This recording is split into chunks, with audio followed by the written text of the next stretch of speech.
Buenas tardes, amigos del Instituto Panameño de Terapia Cognitiva Conductual. Pues hoy es miércoles de live, en un horario distinto porque nuestro invitado pues está en otro horario.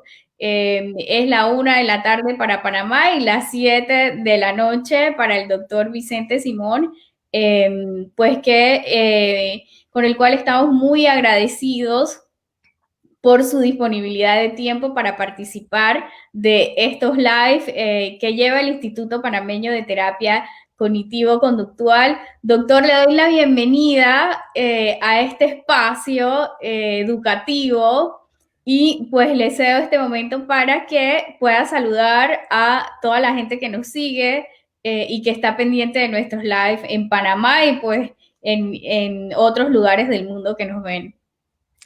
Muchas gracias, Jessica, por tu amabilidad de haberme invitado aquí a participar esta tarde o para vosotros este día, este mediodía con vosotros. Y bueno, encantado de estar y de poder dialogar contigo y de responder a tus preguntas. Y si eso ayuda a la gente pues a conocer un poquito mejor este mundo del mindfulness, pues estaré encantado. Muchas gracias, Jessica.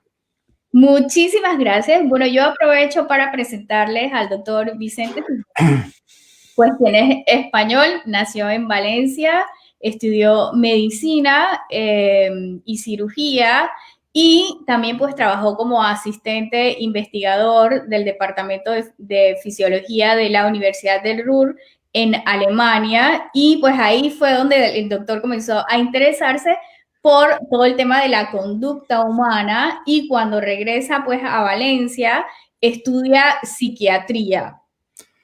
Es docente de psicología fisiológica, fundó el laboratorio de investigación en esta materia y ha sido director del departamento de psicobiología hasta el año 2003.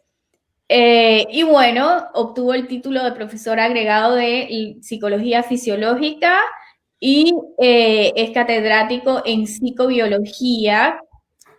Ha realizado investigaciones en farmacología, publicando numerosos trabajos científicos. Y bueno, desde hace unos 20 años se dedica pues al estudio de la conciencia y a la práctica de la meditación. Y pues ha publicado varios trabajos sobre el tema en cursos y retiros tanto nacionales en España como internacionales. En el 2007 publicó La revisión del mindfulness y la neurobiología, que contribuyó al inicio del interés por mindfulness en España. Es miembro fundador de la Asociación Española de Mindfulness y en la actualidad, pues el doctor imparte cursos online y también dirige grupos de meditación.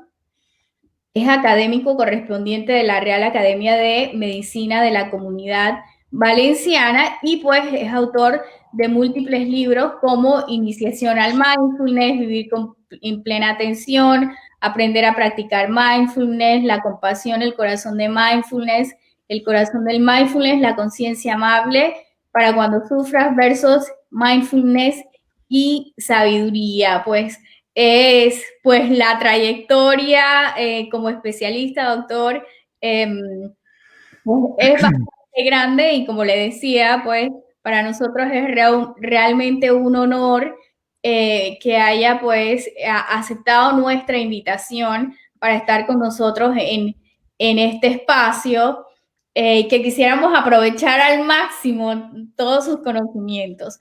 ¿Cómo definiría, doctor, la meditación y el mindfulness y qué relación hay entre las dos? Pues muchas gracias, Jessica. Bueno, vamos a ver. Meditación y mindfulness son dos palabras que en cierto sentido son parecidas, pero también son diferentes. La meditación, con meditación sabemos o comprendemos pues todas las prácticas que desde hace miles de años realmente se han desarrollado en diversas tradiciones en todo el mundo, se han desarrollado prácticas meditativas, ¿no? Es decir, que Claro. es algo muy antiguo. Y lo que sucedió a finales o la segunda mitad del siglo XX realmente es que la ciencia y la cultura occidental se interesaron por la meditación. Y es entonces cuando surge lo que luego se ha llamado mindfulness. Es decir, digamos, es la misma meditación, pero una vez ha sido como estudiada por la ciencia, por una parte. La ciencia, digo la ciencia porque es muy importante. Es decir, el movimiento, lo que yo llamo el movimiento mindfulness, no se entiende sin la ciencia. Es decir, la ciencia, lo que hizo la ciencia fue interesarse por cosas que antes la gente las miraba con un poco de suspicacia, porque no sé, vamos, les parecía como algo esotérico o algo acercado a la religión. Pero cuando la ciencia comenzó a estudiarlo y a interesarse por ello, cambió un poco el estatus de la meditación en la sociedad y se hizo como algo presentable, vamos a decirlo así, ¿no? Y presentable en sociedad. Y entonces así tenemos un poco la aparición de mindfulness. Por tanto, mindfulness es un movimiento, a mí me gusta llamarle así porque realmente ha habido una gran, digamos, un gran cambio cultural y social, un interés enorme de la gente por retomar esas prácticas meditativas y por ver qué se podía hacer, qué resultados se podían obtener con estas prácticas meditativas, ¿no? Y entonces la ciencia ha intervenido en ese proceso y actualmente lo que tenemos es algo que la ciencia está estudiando qué pasa en el cerebro, qué pasa en la mente cuando hacemos meditación. Pero por tanto, lo que quiero decir es que son cosas muy parecidas, pero enfocadas de formas diferentes, ¿no? Cuando uno dice mindfulness, está pensando más en esa versión, digamos, moderna, actual, de la meditación. Y cuando uno dice meditación, pues está pensando un poco más en lo tradicional. Aunque en la práctica, pues cuando uno va a meditar, en general uno dice voy a meditar, no dice voy a practicar mindfulness, aunque se puede decir. Es decir, que la palabra meditación sigue siendo una palabra absolutamente correcta, ¿no? Pero cuando uno piensa más en términos científicos, pues uno se pasa más a la palabra mindfulness, ¿eh? Y estamos en ese momento en que mindfulness ha trascendido, se ha extendido digamos, por toda la cultura occidental y ha influido específicamente en varias cosas. Quizás ha influido mucho en la psicología, ¿no? Quizás es uno de los sitios donde más ha influido. Y se utilizan mucho, ciertos aspectos de mindfulness se utilizan para la psicoterapia, o sea, para tratar a los pacientes o tratar a las personas que acuden en busca de ayuda, ¿no? Pero también se ha introducido en la pedagogía, es decir, en las escuelas, en la enseñanza a los niños, incluso, bueno, pues en política, en muchísimas cosas, ¿no? Mindfulness se ha extendido mucho, por eso me gusta un poco llamarle a veces movimiento mindfulness. Claro. Un poquito es la síntesis, sí. Claro, porque ha impactado pues, en muchas áreas, ¿no? Exactamente. Que ha tenido. Doctor, quisiera que nos hablara un poco acerca de los inicios de mindfulness, un poco de la historia, cómo llega el mindfulness y cómo nosotros lo hemos ido adaptando. Bueno, quizás la historia está muy centrada alrededor de una persona que es Jon Kabat-Zinn, que es un biólogo, porque la gente a veces no sabe que Jon Kabat-Zinn cree que es médico o que es psicólogo y no es ni médico ni psicólogo, es biólogo. Y estaba trabajando en un hospital, en el Hospital General de Massachusetts, y allí es donde pues se le ocurrió, él meditaba y tenía cierta experiencia en meditación y se le ocurrió aplicar la técnica de la meditación para tratar a pacientes crónicos que tenían, digamos, pocos resultados con la medicina tradicional, ¿no? Y aquel intento de, bueno, pues de ayudar a aquella gente fue muy bien recibido, tuvo éxitos terapéuticos y poco a poco fue desarrollando esa actitud o esa actividad, ¿no? de meditación con la gente que en aquel caso eran pacientes. Y luego esto se dio a conocer a la sociedad y empezó a ser popular, empezó a ser famoso y sus libros tuvo mucho impacto en la sociedad y poco a poco se ha ido extendiendo a diversos ámbitos y, como tú decías, a diversas áreas de la cultura, de la psicología, de la ciencia, de las empresas, por ejemplo, de la pedagogía, etcétera. Es decir, que poco a poco ha ido infiltrándose en muchas áreas de la sociedad. O sea que la historia un poco nació allí en los años 70 en Estados Unidos, en Massachusetts, y luego pues se ha ido, pues explosivamente, diría yo, se ha ido extendiendo por todo el mundo, digamos. Claro, claro. ¿Qué efectos, doctor, puede tener la meditación en el cerebro? ¿Esto en qué nos ayuda? ¿Cuál es la evidencia que existe con respecto a esto, ¿no? Bien, claro, una de las razones quizás por las que la meditación ha sido tan aceptada en Occidente ha sido porque se ha estudiado científicamente, que fue la buena idea que tuvo Jon Kabat-Zinn de someter lo que estaba haciendo a la ciencia, de intentarlo validar científicamente. Y una de las, digamos, de las direcciones en que esto ha fructificado más es en la neurobiología, es decir, en el estudio del cerebro. Es decir, ¿qué pasa en el cerebro de los que meditan, ¿no? Esa ha sido la pregunta que se ha estado contestando y que se sigue contestando. Y en el cerebro se producen cambios, digamos, mensurables, cambios que se pueden objetivar, cambios en la cantidad de sustancia gris, cambios en las conexiones, cambios en diversas zonas del cerebro que, digamos, aparte del interés científico que tienen o han tenido la capacidad de convencer a la gente de que ahí había algo real, es decir, de que no estábamos hablando de una entelequia esotérica, sino que se trataba de un fenómeno real. Y por eso, por una parte, está el camino de la ciencia en los cambios cerebrales, y por otra parte está digamos, la importancia que esos estudios han tenido para que la gente se convenciera de que ahí había un fenómeno real, un fenómeno objetivable. Evidentemente en el cerebro se producen muchos cambios que se están estudiando. Quizás lo que más llamativo es que hay cambios en la cantidad de sustancia gris, o sea, la cantidad de neuronas en ciertas zonas cerebrales. Y también otro cambio que a la gente le llama mucho la atención es cambios en los telómeros. Los telómeros son los extremos de los cromosomas y en general, no solo en el cerebro, en los extremos de los cromosomas. Y hay una relación, una correlación entre la longitud de los telómeros y la longevidad.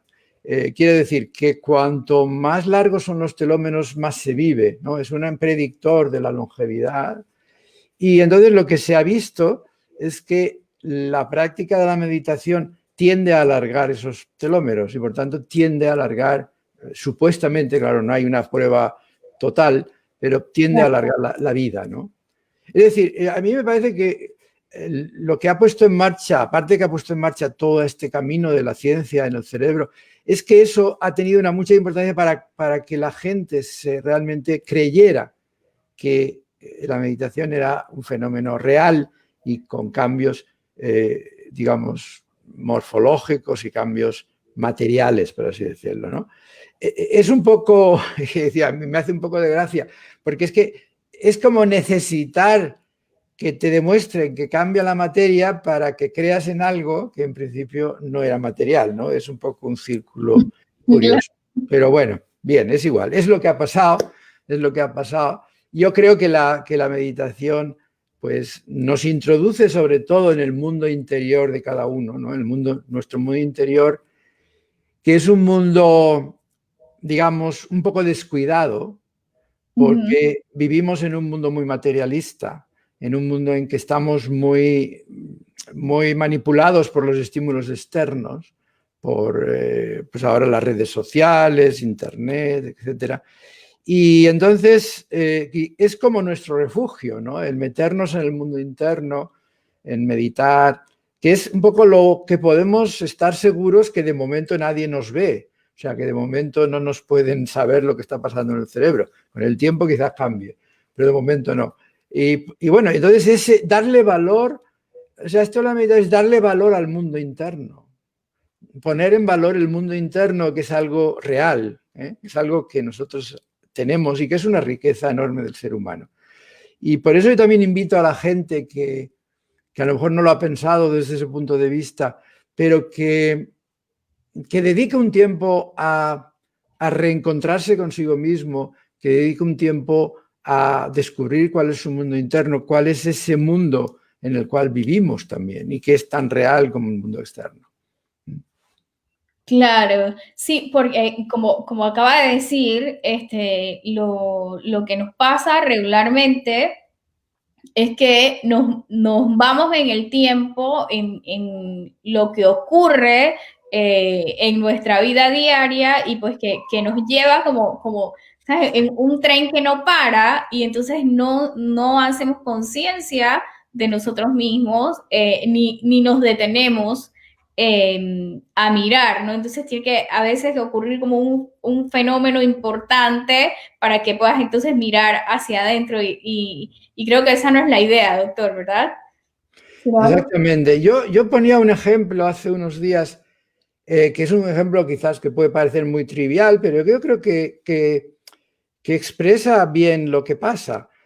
Tú imagínate qué pasa cuando vamos a una tienda o no sé cómo le decís y pues pagamos con un billete, pongamos un billete de 50 y nos tienen que devolver un cambio y entonces calculamos lo que nos tienen que devolver, ¿no? Si la cosa vale 20 y tú has dado 50, te tienen que devolver 30, ¿no? Exacto. Entonces, en ese momento tú te metes en tu mundo interno para hacer una operación aritmética, ¿no? Y decir, a ver, ¿cuánto me tienen que devolver? Bueno, y entonces, bueno, compruebas si te lo han dado bien, etcétera. Lo que quiero decir es que ese momento que has estado en el mundo, en tu mundo interno, que es el mundo matemático en este caso, o aritmético, en ese momento, ese se subordina a lo de fuera. Quiero decir que esa es la forma en que normalmente hacemos uso del mundo interno, subordinado al mundo externo. Es decir, tú has hecho esa operación para saber lo que tenías que hacer después en la realidad externa. No lo has hecho por sí misma, ¿no? Bueno, esto es un ejemplo muy pequeñito, pero lo que pasa es que en general funcionamos así. O sea, solo recurrimos al mundo interno en tanto en cuanto nos hace falta para manejarnos en el mundo externo. Es decir, se hace una subordinación del mundo interno al externo. Es decir, lo hacemos en tanto en cuanto nos sirve para luego actuar fuera. Y eso me parece que es un error en el sentido de que el mundo interno tiene un valor en sí mismo. No hace falta que sea para luego poder, digamos, hacer las cosas bien en el mundo externo. El mundo interno tiene valor en sí mismo. Hemos de atender a ese mundo interno, hemos de conocerlo, hemos de conocernos a nosotros y darle el valor que tiene, ¿no? O sea, es dejar de ser subordinados, dejar de subordinarnos al mundo externo.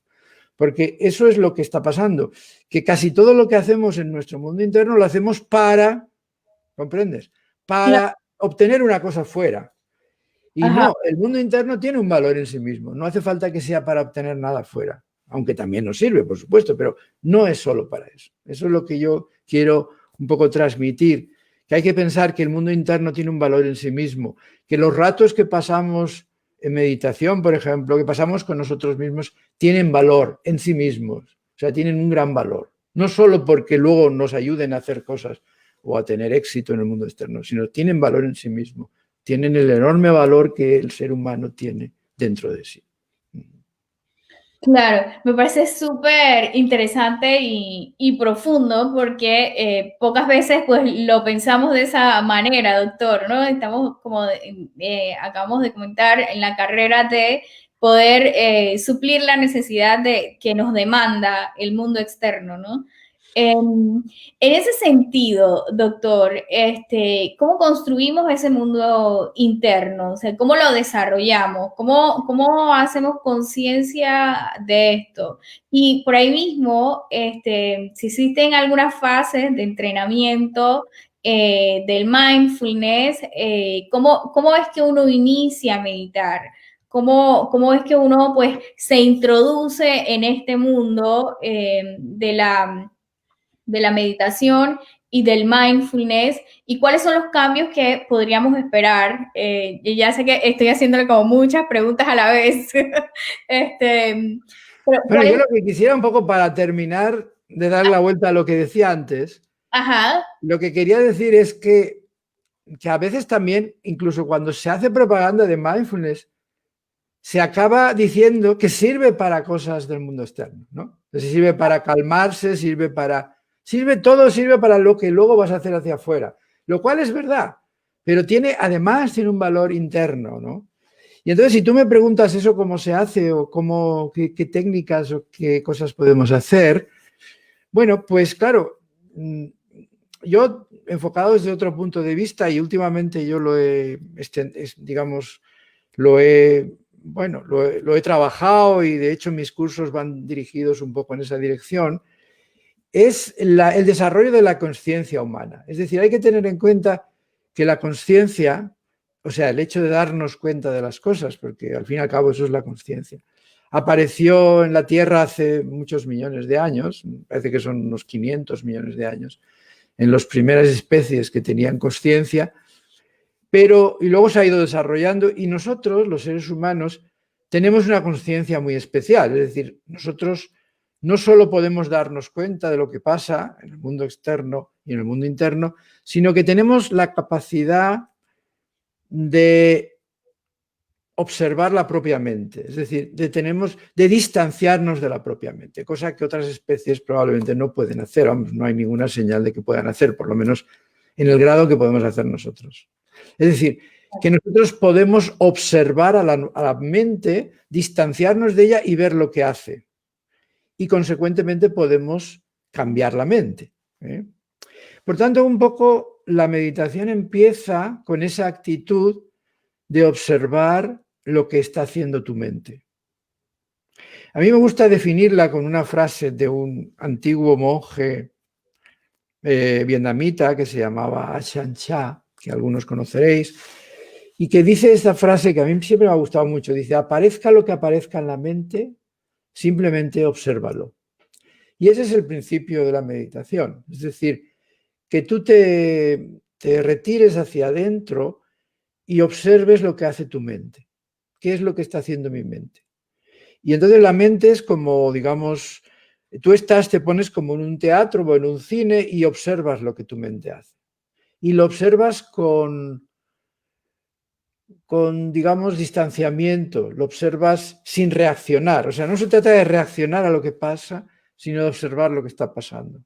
Ese es el principio de la meditación.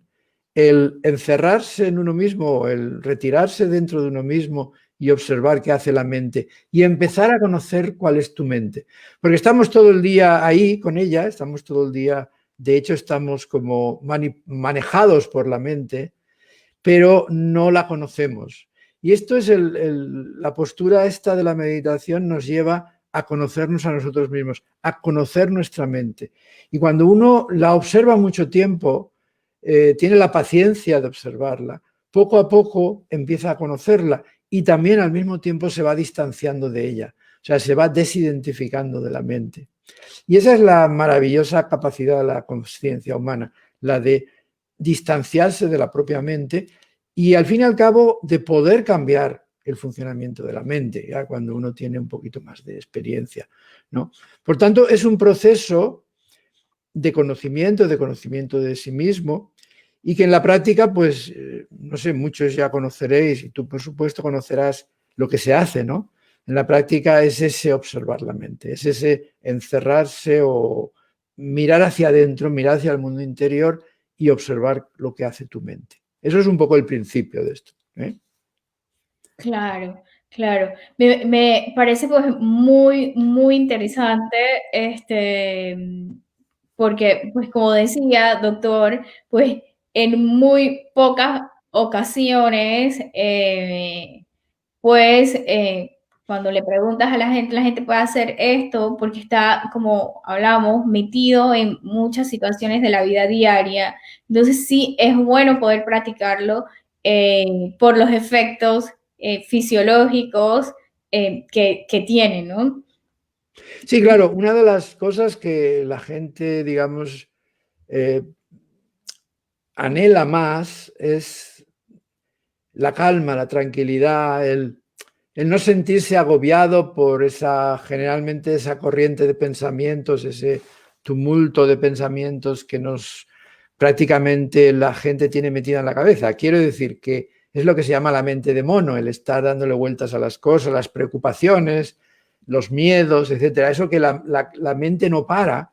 Quizás mucha gente empieza así, empieza a meditar y tiene ese obstáculo, que su mente no le deja tranquilo, que su mente no le deja de dar vueltas y por tanto tiene dificultad en pararse, es parar la mente, tiene dificultad en parar.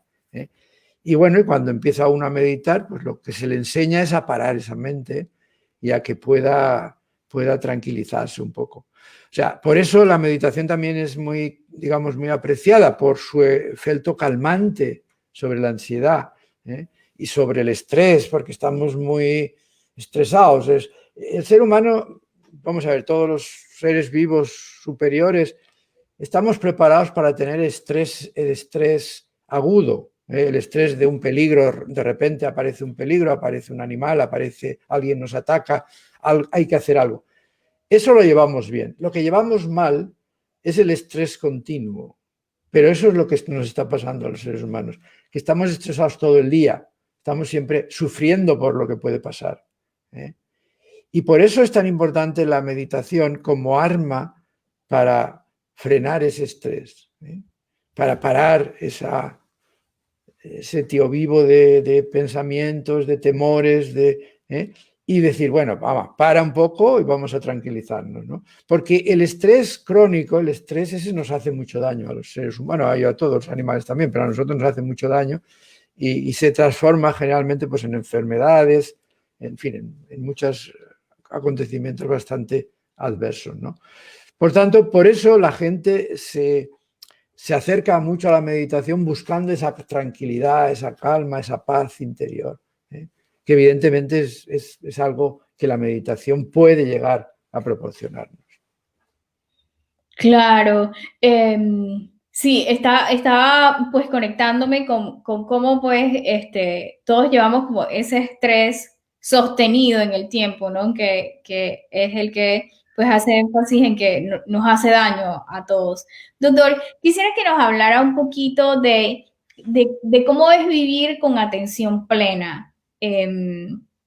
¿Cómo es? Y cómo pues se hace eso, ¿no?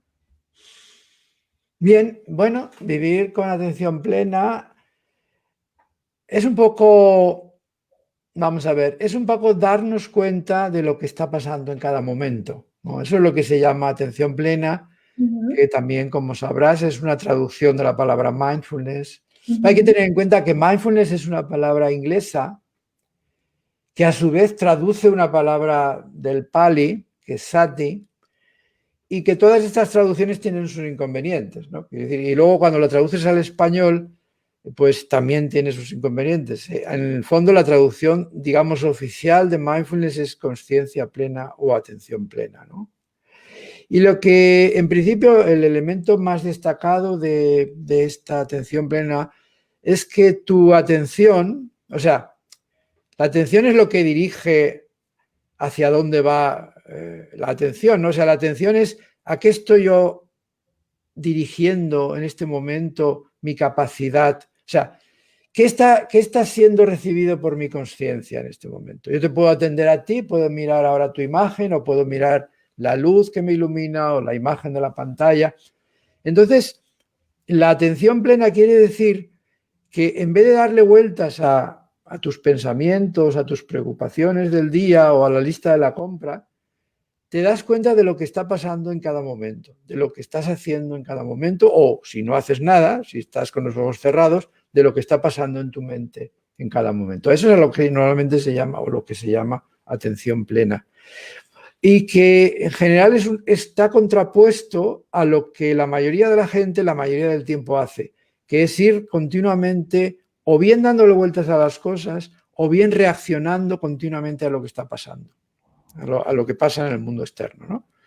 Y estar atentos plenamente quiere decir que te estás dando cuenta de lo que está pasando y de que te estás dando cuenta de que eres consciente. O sea, la parte, digamos, más, ¿cómo te diría yo? La parte más elevada de esa actitud es que te das cuenta de que eres consciente de todo lo que pasa y de todo lo que hay. A mí me gusta comparar, bueno, comparar es una metáfora que se utiliza mucho, no es mía, por supuesto, la consciencia con el espacio, ¿no? O sea, todo lo que aparece en la consciencia es como si apareciera en el espacio, ¿eh? Es decir, que tus pensamientos, tus sentimientos, tus sensaciones aparecen, si te enteras de que existen es porque aparecen en tu consciencia. Entonces la consciencia es como un enorme espacio en donde todo aparece. Todo aparece en la consciencia, por definición no puede aparecer fuera de ella. Bien, entonces, normalmente nosotros estamos atentos a los contenidos que aparecen en la consciencia. Estamos atentos a los pensamientos, a las sensaciones, a las imaginaciones, a muchas cosas que aparecen en la consciencia. Pues bien, el ser humano es capaz de estar atento o de darse cuenta de la propia consciencia. Ese es un salto muy importante. Es decir, es que no te fijes tanto, o te puedes fijar, pero eso no importa, en los objetos que aparecen, sino que te fijes en aquello que es consciente de los objetos. Eso es lo que se llama estado de presencia. Y no es que sea difícil, pero hay que dedicarle un poquito de práctica porque no estamos acostumbrados a hacerlo. Normalmente estamos acostumbrados a fijarnos en los objetos que aparecen, ¿eh? Todo lo que he dicho antes, la pantalla, tu imagen, el micrófono, todos son objetos que aparecen en mi consciencia. Pero ¿y si me fijara en mi propia consciencia? Si me fijo en dónde aparecen esos objetos, y eso es el espacio, y ese espacio es la consciencia. Cuando uno es consciente de ese espacio, está en plena presencia, ¿eh? O sea, yo me doy cuenta de que soy consciente, yo me doy cuenta de mi consciencia, ¿eh? Eso es la presencia, eso es un poco el estado más alto de atención plena, el darse cuenta de que mi conciencia está siendo, digamos, nutrida por las cosas que aparecen en ella, pero darme cuenta de la existencia de esa conciencia, que generalmente no estamos atentos a esa conciencia. No sé si esto te ha llegado, te lo he explicado bien, pero esa es la idea. Es decir, muy importante que nos demos cuenta, o sea, de que seamos capaces de darnos cuenta o de concienciar aquello que se hace consciente de todo. Por ejemplo, yo lo hacía el otro día una meditación cuando me conecté con Montevideo, hacía la meditación de ser conscientes de la propia conciencia. Por ejemplo, si tú se puede hacer a través de cualquier objeto, por ejemplo, la respiración. Tú estás siendo consciente de la respiración, que es la práctica que normalmente hacemos, es esa la práctica de la respiración. Pero entonces yo te pregunto, o te hago, o te invito, ¿te das cuenta? O sea, ¿eres capaz de ser consciente de aquello que es consciente de la respiración? ¿Te das cuenta? Es decir, ser consciente de lo que es consciente. O sea, darse cuenta de la propia conciencia. Eso es un paso más que los seres humanos podemos dar y que nos sitúa un poco en otro mundo, en otro universo. Entonces, quizás el paso primero es simplemente que yo me dé cuenta de todo lo que, de que yo me estoy dando cuenta de todo lo que pasa. Eso es lo que se llama presencia. Genial. Me parece que es lo que tú querías un poco decir. Sí, exacto. Digo, a mí me parece súper interesante y creo que pues, esto es un mundo, doctor, entonces en el que pues, nos tenemos que introducir a poder aprender y a poder hacerlo pues mucho más profundo, ¿no? Mucho más conectados. A mí me encanta poder conversar sobre el tema. Pues aquí le están mandando muchos saludos y aquí hay dos ex alumnas suyas, Yariela Albayati de Panamá y Marisa Copovi de España, ¿no? Que pues le manda a decir que le alegra verle nuevamente y que es muy interesante todo lo que les está conversando del tema. Y pues eso lo dice Marisa Copovi y Yariela Dice que, querido doctor Simón, me da mucho gusto saludarlo y es un honor tenerlo con nosotros, pues, en Panamá. Bueno, súper, la gente está haciendo muy buenos comentarios y tenemos varias preguntas, doctor. Vamos a hacer las preguntas antes de la pregunta final, ¿no?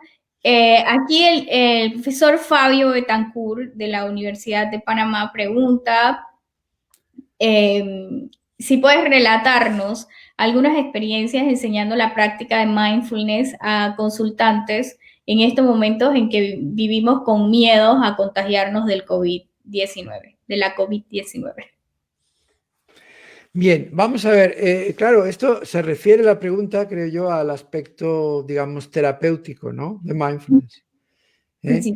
Entonces, evidentemente, actualmente la gente, bueno, tiene bastantes problemas o tiene bastantes, digamos, trastornos, si queremos utilizar la palabra psicológicos, y uno de ellos es sin duda la ansiedad, ¿no? La ansiedad de la incertidumbre, la ansiedad de no saber lo que va a pasar, etcétera. Y yo creo que ante estos, claro, depende de un poco de la persona que nos consulte, de la persona que nos llega, pero yo siempre a lo largo del aprendizaje que he hecho en mindfulness, digamos que hay como dos grandes armas, ¿no? Una es la atención, o sea, de hacer que la atención no siga centrada en esa mente que está generando pensamientos continuamente, es decir, facilitar o cultivar la concentración. Y esa forma de hacerlo es, por ejemplo, la clásica, es centrar la atención en la respiración. Es decir, a enseñar a la persona a que centre su atención en algo que no es la preocupación que tiene constantemente, ¿no?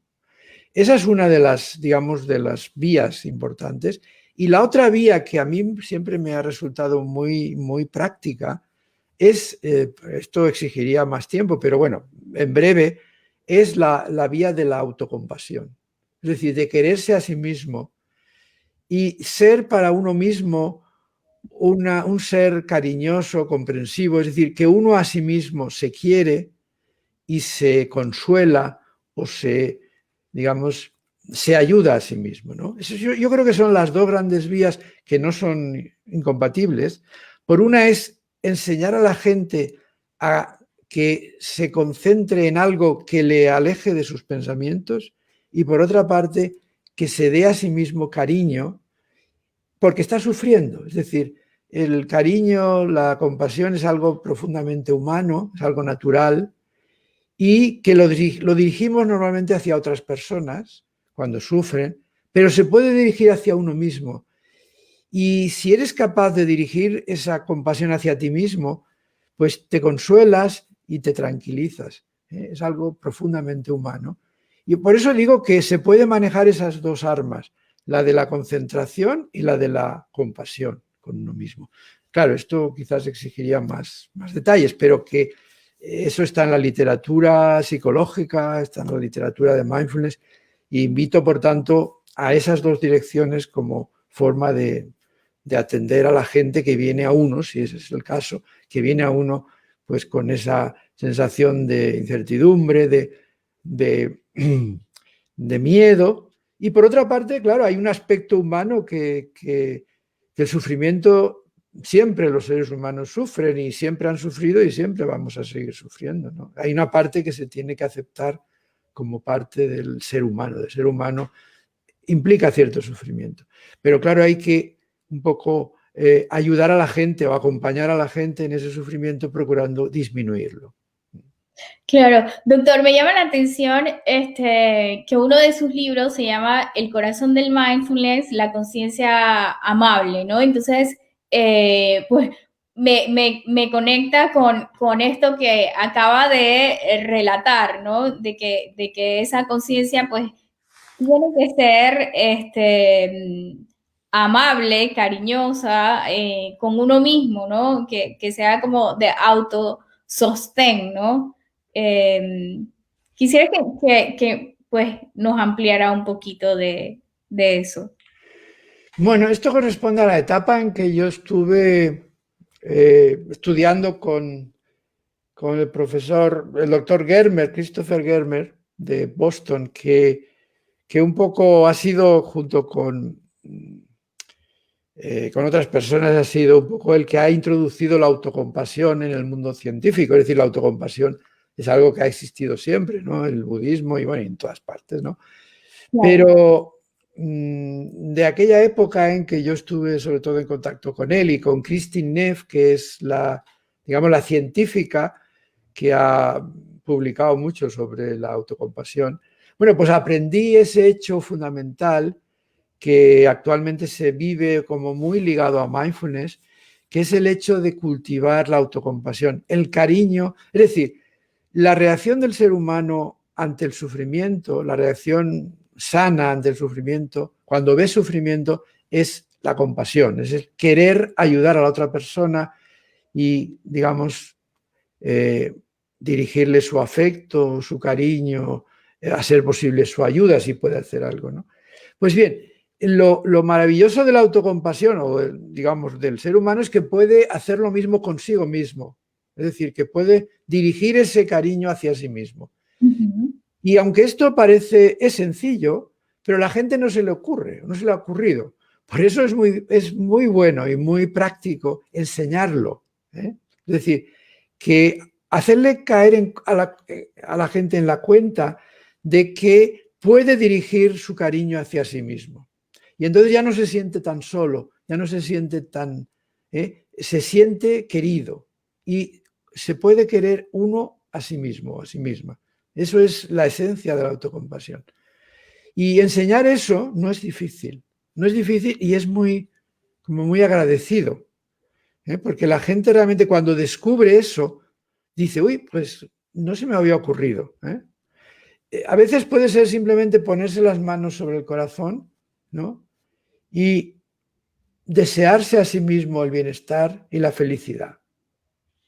Deseo que me vaya bien, que esté libre de sufrimiento, que esté libre de la enfermedad, que tenga salud, que me vaya bien en la vida. Dirigírselo hacia uno mismo. Y eso cambia profundamente el estado mental y el estado emocional de la persona. Por eso, quiero decir que ahora que estamos pasando quizás una fase de necesidades terapéuticas, evidentemente, pues a todos los terapeutas que me podéis escuchar, acordaos de que existe la autocompasión y leer algo sobre, si no ya no tenéis experiencia, leer algo sobre autocompasión porque es muy sencillo hacerlo, ¿no? Es una cosa muy sencilla y es una cosa muy agradecida. Por lo tanto, os recuerdo que existe eso que es la autocompasión. Claro, aquí pues Yariela hace una pregunta y pues la pregunta es, ¿cómo manejamos las emociones, sobre todo la ira, con la meditación? Bien, vamos a ver, las emociones se pueden manejar con la meditación, y yo de hecho es uno de los temas que he tratado, que he trabajado bastante extensamente. Y vamos a ver, digamos como hay dos formas dos armas también con las emociones. Una es hacerlas conscientes. Sucede que cuando el ser humano hace consciente la emoción cambia. Es decir, simplemente el hecho de hacerla consciente hace que la emoción cambie. Hacerla consciente quiere decir ponerla delante de nosotros y darnos cuenta de que existe, darnos cuenta de que se está produciendo en nosotros esa emoción. Eso es una de las formas que podemos afrontarla. Y la otra forma es la autocompasión de la que yo hablaba. Es decir, tratar a la emoción como si fuera, hay una metáfora muy bonita de Thich Nhat Hanh, que es tratar a la emoción como si fuera tu bebé, como si fuera tu hijo. O sea, es como, yo también pongo la otra metáfora que pongo es la de la herida. La emoción es como una herida que te hace daño. ¿Y qué haces con una herida que te hace daño? Pues te la curas, es decir, la cuidas, la limpias, le pones lo que haga falta. O sea, tener una actitud de cariño hacia la propia emoción, porque lo que nosotros solemos hacer es querernos apartar, tenemos aversión por algo que nos está produciendo sufrimiento. La actitud es contraria. O sea, la actitud que nos sale generalmente no es la buena. La buena es hacernos conscientes de lo que pasa, de la emoción, darle nuestra atención, nuestra conciencia y luego querernos a nosotros mismos, darnos cariño porque estamos sufriendo. Es decir, esa siempre es como eso que decías tú antes del título del libro, la consciencia amable. Es decir, consciencia y amabilidad, consciencia y cariño por esa emoción. Evidentemente, esto es más largo, pero os digo que encontráis, por ejemplo, meditaciones sobre emoción en la web, existe en YouTube, existe una meditación sobre las emociones y también en el libro mío, Aprender a practicar mindfulness, hay un capítulo dedicado a las emociones, ¿no? Es algo que con facilidad se puede trabajar. Genial, doctor.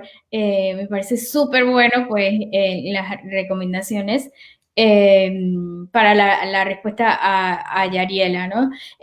Y bueno, acá, como una de las últimas preguntas,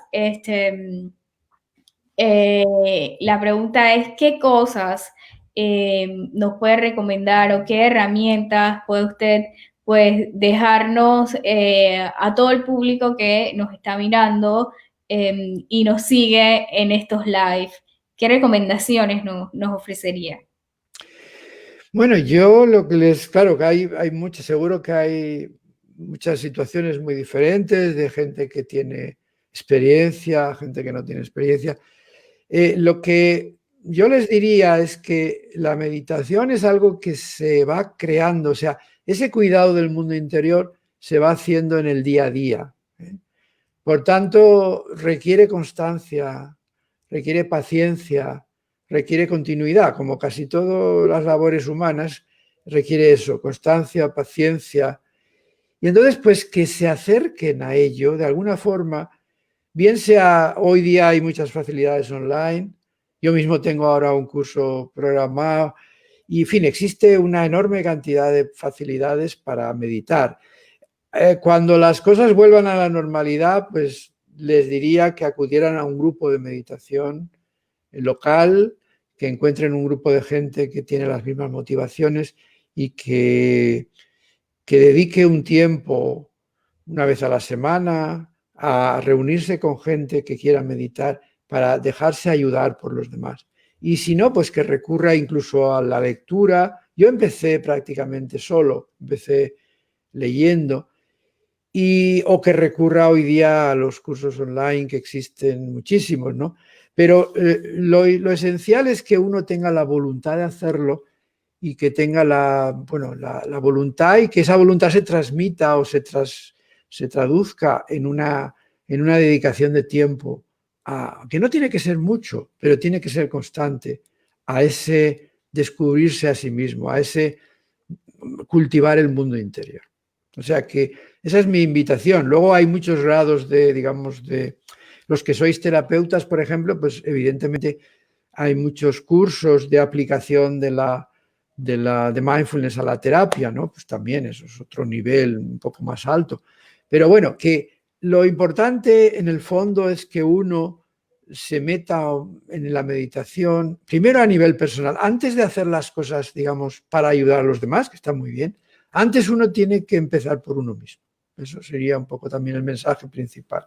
Que antes de que sea una técnica para tratar a los demás, tiene que ser una forma de encontrarse a sí mismo y de descubrirse a sí mismo. Genial. Yo creo que pues esto del autocuidado es muy importante, sobre todo para los que nos dedicamos a ofrecer pues ese apoyo terapéutico, ese tratamiento, pues en las distintas esferas en las que trabajamos, ¿no? Desde los distintos lugares desde donde nos encontramos. Doctor, tenemos un espacio para una pequeña práctica. No sé si podemos realizarla, como nos había comentado. Sí, sí, muy bien. Mira, y antes yo quería poner quería poner un momento mi dirección de web Ujú. para aquel que quiera después mirarlo. Voy a compartir un momento la pantalla. Claro, Vamos a ver. claro, con Vamos mucho a ver gusto. si esto nos sale bien. A Con ver. mucho gusto, yo creo que pues es muy bueno que pues la gente sepa dónde lo podemos encontrar. Vale, vamos a poner, a ver, dime si se ve y... Sí, aquí está. Son dos direcciones, digamos, de la web, tres, y bueno, no es difícil. La tercera es para inscribirse una lista de correos y las otras dos son para consultar. ¿Eh? Las dos primeras son para consultar mi página web. Hay una más general y una más dedicada a los cursos. En la página general hay un apartado que es audios, en el cual encontraréis meditaciones, por ejemplo, la de las emociones que os he dicho antes, que podéis practicar. ¿Eh?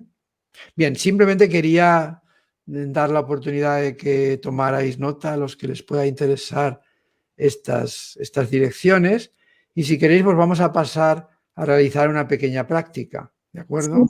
Muchísimas gracias, doctor, por la información de la página web. Gracias a vosotros. Vamos por tanto a hacer una pequeña práctica. Yo os pido simplemente que os recojáis, que generalmente estamos sentados, nos recogemos.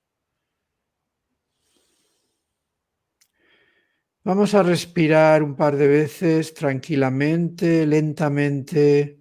La respiración que sea lenta, profunda y tranquila.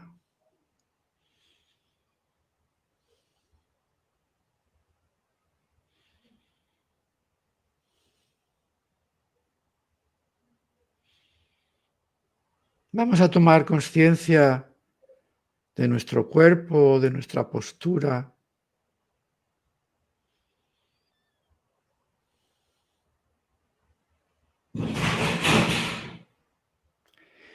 Y vamos a dedicar unos minutos precisamente a esa tarea que decía antes, que es de observar nuestra mente.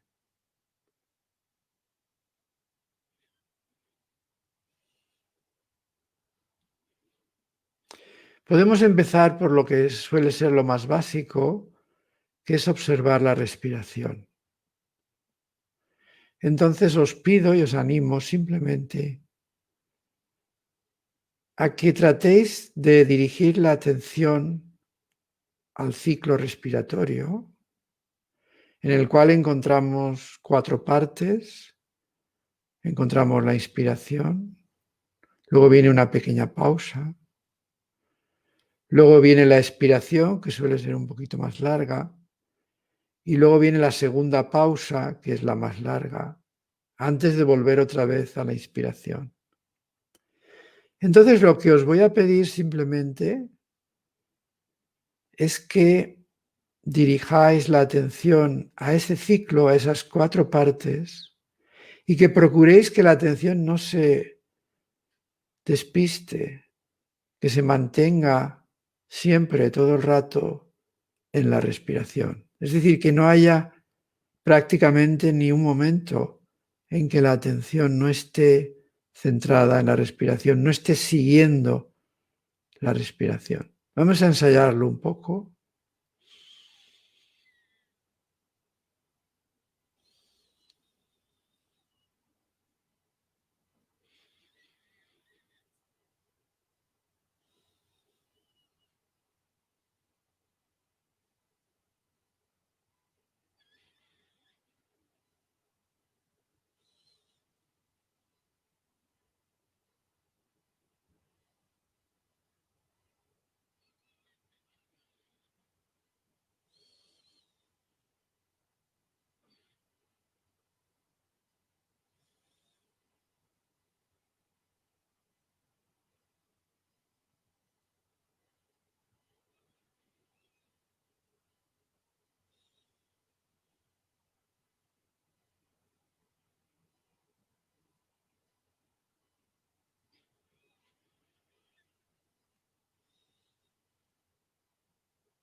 Lo que puede pasar o suele pasar es que de repente te encuentres que no estás en la respiración, sino que la atención se te ha ido a otro sitio, a un pensamiento, a lo que tienes que hacer después, a un problema actual.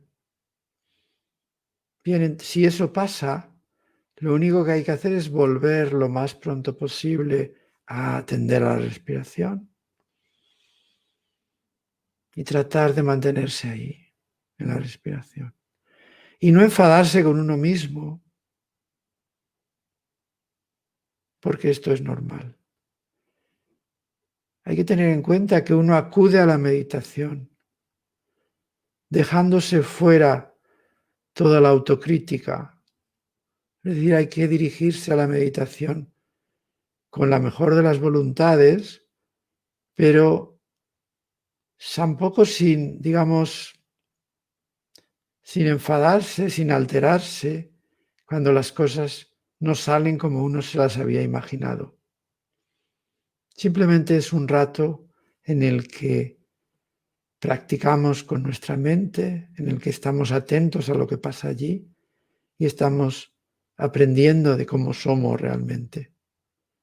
Por ejemplo, aprendemos que nuestra mente con facilidad se va a otro sitio, ¿eh? Y con la práctica, con la continuidad, con la paciencia, con la perseverancia, vamos cada vez más siendo capaces de atender solo aquello que queremos atender. Volvamos, por tanto, a intentar atender a la respiración con suavidad, con paz.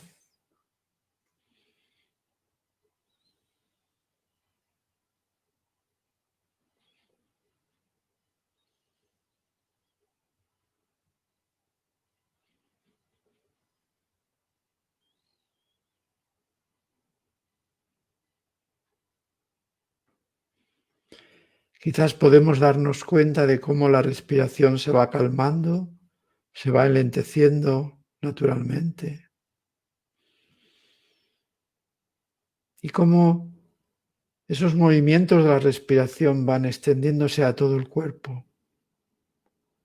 En el fondo podemos sentir todo el cuerpo en la respiración. Y es posible que también notemos los latidos del corazón. Simplemente descansamos en esa atención. Atención a la respiración, atención al cuerpo. Y nos dejamos llevar por el ritmo tranquilo de la respiración. La respiración es algo bello, es algo espontáneo, que se desarrolla incluso ajeno a nuestra voluntad. Simplemente dejémonos llevar por ese ritmo, por esa cadencia.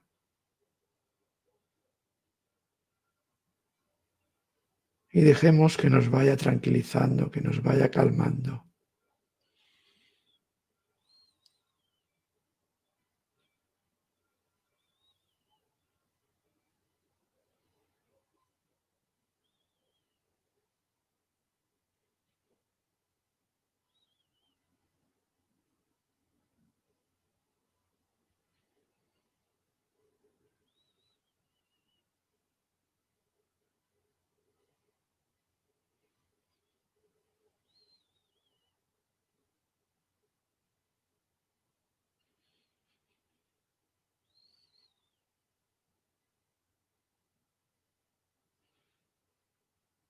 Estamos en contacto con nuestro interior, con nuestro mundo interior. Y con esa maravilla de la naturaleza de nuestro cuerpo humano, de cómo pone en marcha sus mecanismos automáticos para mantener la vida.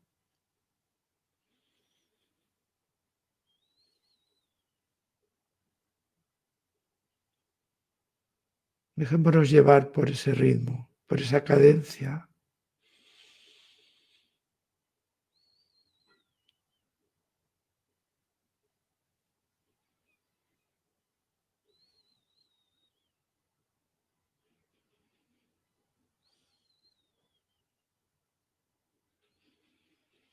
Y dejemos que la atención esté centrada en la respiración y en esas sensaciones alrededor de la respiración.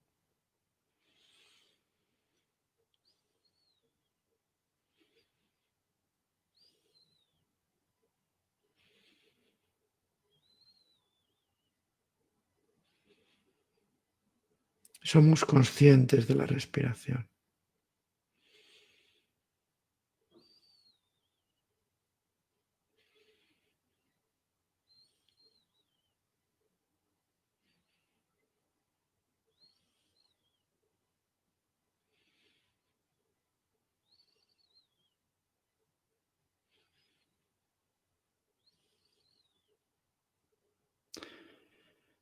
Ahora estamos observando, como decía antes, una parte de la mente, en este caso las sensaciones, una parte de las sensaciones que tenemos,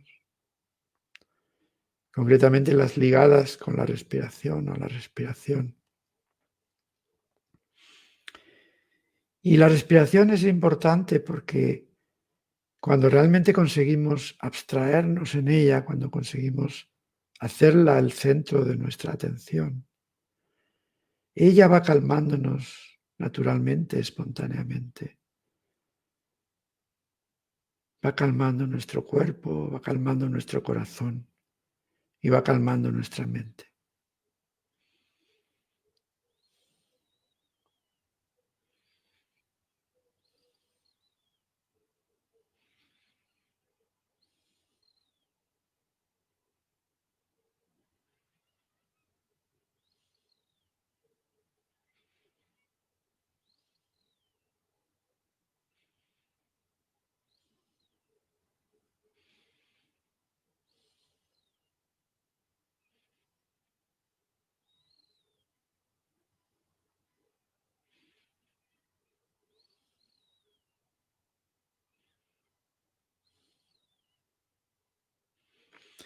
Y ahora poco a poco vamos a ir saliendo de la meditación, vamos a ir recuperando el contacto con el mundo externo. Podéis ir abriendo los ojos, moviéndoos un poco y dándoos cuenta de cómo está ahora vuestra conciencia. ¿Cómo es posible que este pequeño intervalo de tiempo haya contribuido a cambiar la conciencia, a cambiar vuestro estado mental e incluso vuestro estado corporal? Y esto tan sencillo que hemos hecho, podéis repetirlo en los días próximos. 5 o 10 minutos, aunque sea tan solo ese tiempo, repetirlo diariamente va calmándonos, va cambiando también nuestra vida y nuestro conocimiento de nosotros mismos.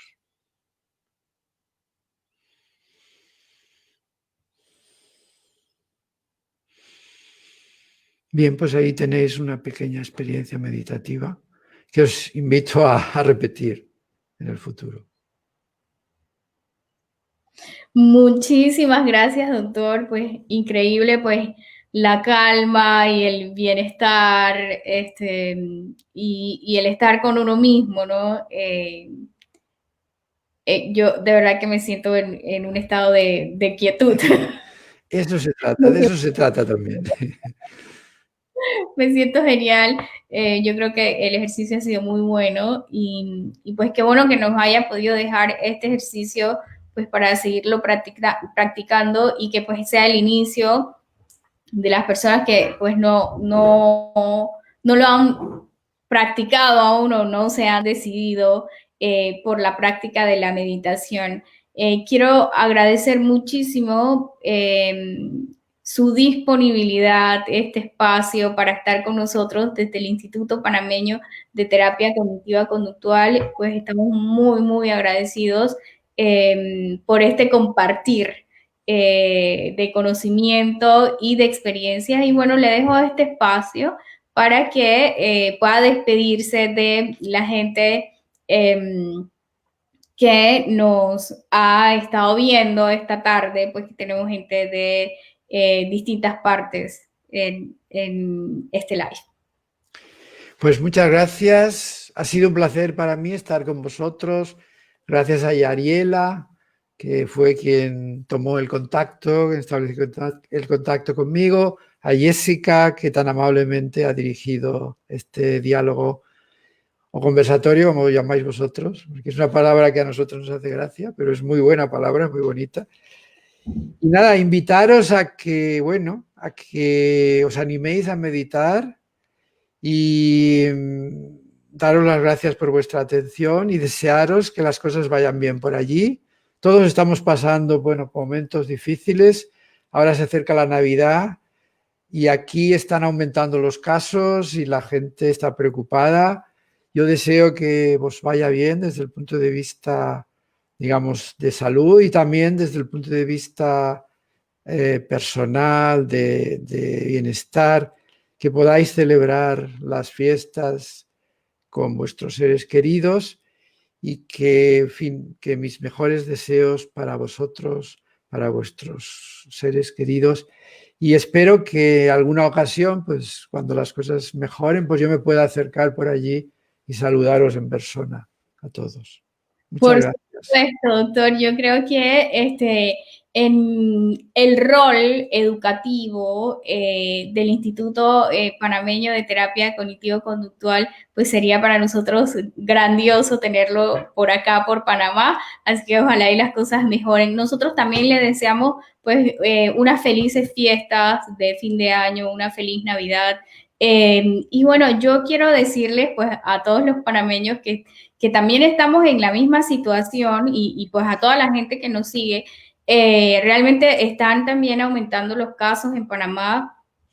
Es probable que, bueno, no es probable, vamos a entrar pues al confinamiento nuevamente por unos días, así que como en todos los live, siempre les recuerdo desde el instituto poder cuidarnos, poder seguir las normativas del Ministerio de Salud, porque lo importante es que estemos bien y lo importante es poder protegernos. Así que les dejo con este mensaje de autocuidado, como decía el doctor, de protección de cada uno y recuerden siempre, siempre que si usted tiene algún malestar, alguna situación en la que no se siente cómodo y quiere pues buscar ayuda, puede buscar ayuda con esa persona que sea idónea, que esté capacitada para hacerlo, para que pues con las técnicas basadas en la evidencia pueda entonces tratarse de estas situaciones de ansiedad, de depresión que pueden estar surgiendo en este momento. Así que, bueno, a la gente de Perú, a la gente de Ecuador, de Venezuela, de Baltimore, que nos están pues siguiendo y mandando saludos al doctor y pues a mi persona. Les mandamos pues un cordial saludo, muchas gracias por estar con nosotros y bueno, nos vemos el próximo miércoles. Feliz tarde a todos. Saludos. Muchas gracias. Adiós.